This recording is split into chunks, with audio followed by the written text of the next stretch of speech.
بسم اللہ الرحمن الرحیم نحمدہ و نصلی علی رسولہ الکریم۔ صحیح البخاری کتاب الوضو باب التیمن فی الوضوء والغسل، یعنی وضو و غسل میں داہنی طرف سے شروع کرنا۔ حدیث نمبر 167۔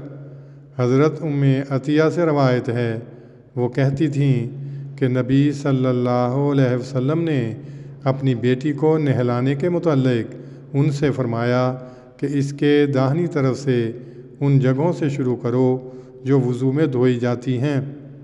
اسی باب کی حدیث نمبر 168 حضرت عائشہ رضی اللہ عنہا سے مروی ہے، وہ کہتی تھیں کہ نبی صلی اللہ علیہ وسلم کو اپنے ہر کام میں داہنی طرف سے شروع کرنا پسند ہوتا، اپنا جوتا پہننے میں اور اپنی کنگھی کرنے میں اور اپنے نہانے میں۔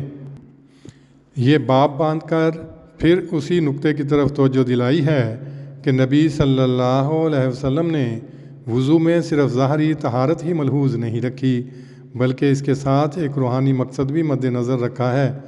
چنانچہ آپ صلی اللہ علیہ وسلم نہ صرف خود وضو میں اور غسل اور ہر کام میں داہنی طرف سے شروع فرماتے، بلکہ دوسروں کو بھی اس کے متعلق حکم دیتے۔ حدیث نمبر 167 میں جس لڑکی کو غسل دینے کا ذکر آیا ہے وہ آپ کی صاحبزادی حضرت زینب تھیں، جو فوت ہو گئی تھیں۔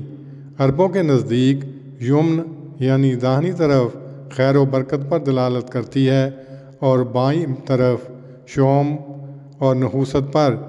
آپ صلی اللہ علیہ وسلم نے اس خیر و برکت کے معنی کو وضو میں بھی ملحوظ رکھا ہے، نہانے میں بھی اور اپنے ہر عمل میں، اور اسی کی تعلیم دی ہے۔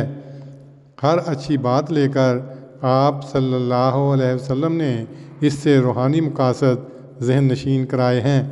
اللہم صلی علی محمد وعلی آل محمد کما صلیت علی ابراہیم وعلی آل ابراہیم انک حمید مجید۔